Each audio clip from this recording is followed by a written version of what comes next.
वृंदावन के लिए कोई चल पड़ता है, बीच में शरीर छूट जाता है तो वृंदावन अवश्य मिलता है। राधा रानी का आदेश है उसको वृंदावन लाओ।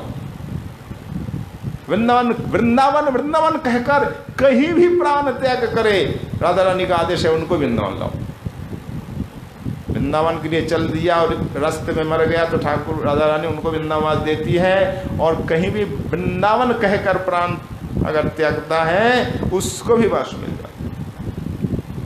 राधा रानी की इतनी कृपा है। वृंदावन में जन्म जिनको मिला तो मिलेगा ही, जिनका वृंदावन में दीक्षा हुई उनको वृंदावन मिलेगा, और जिनका वृंदावन में मृत्यु हुई उनको मिलेगा। और मानिए कहीं मृत्यु यहाँ अंतिम संस्कार हुआ उसको भी मिलेगा, अंतिम संस्कार तो हुआ।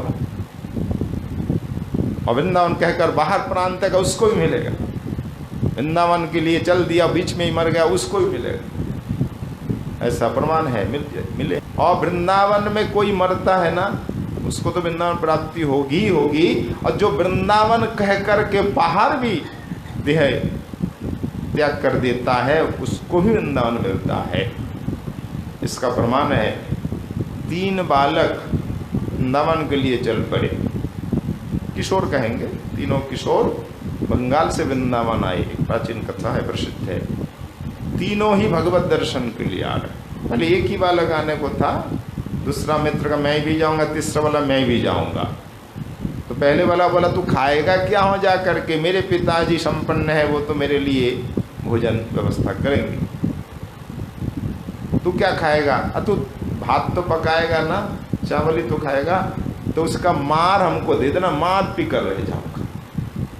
दूसरे बालक ने कहा। तीसरा जाने को तैयार, तू भी जाएगा तो क्या खाएगा? आप भात बनाओगे ना, मार ये पी लेगा, और चावल धोगे ना वो धुला पानी मुझको देना, मैं पानी पी कर रह जाऊंगा तो भी चलूंगा। 3 मित्र आए, एक भात खाकर रहने वाले, एक मार पीकर, तीसरा पानी पीकर। चल वृंदावन, पर दुर्गम रास्ता, पैदल आना होता है। तीनों ही वृंदावन आते आते तीनों का ही देहांत हो गया, वृंदावन नहीं आ पाया, पर वृंदावन वास मिल गए। कैसे मालूम? बहुत दिन हो गया जब इनके पिता माता को कोई सूचना नहीं मिली तो ये वृंदावन आए, हमारे बेटा कहाँ गए? बहुत ढूंढा, कहीं बेटा नहीं मिला।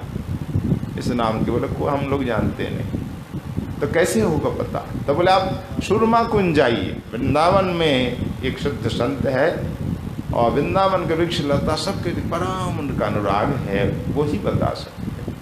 उनके पास आए, यहाँ बाबा हमारे 3 बेटा आए हैं वृंदावन में और लौटे नहीं, कहाँ हैं बता सकते हैं? तो बोले हाँ बता दूंगा। क्या नाम है? ये नाम है। अच्छा अच्छा ठीक है, कल आना।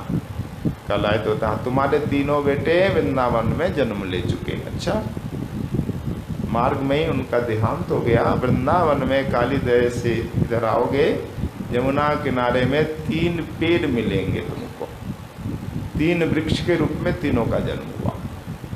एक बमूर का, एक पीपल का, एक बेर का।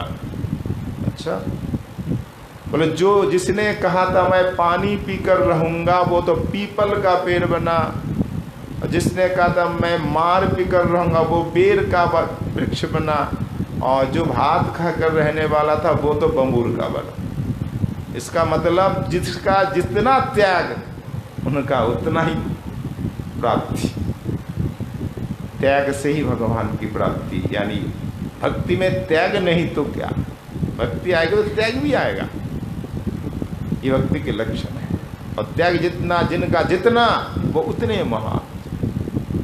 3 पेड़ जाओ देखोगे तो देखा कि हाँ 3 पेड़ बिल्कुल पास में है, एक के बाद एक, पीपल का, बेर का, फिर बबूल का। पर विश्वास कैसे हो?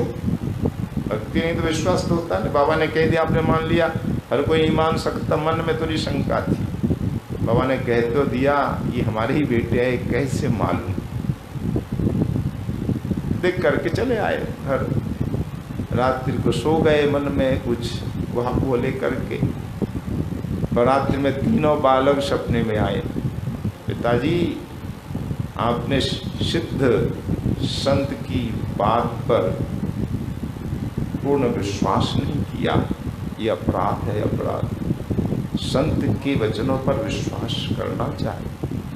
वे जो बोले सही बोले। हम तीनों वृक्ष के रूप में जन्म प्राप्त कर चुके।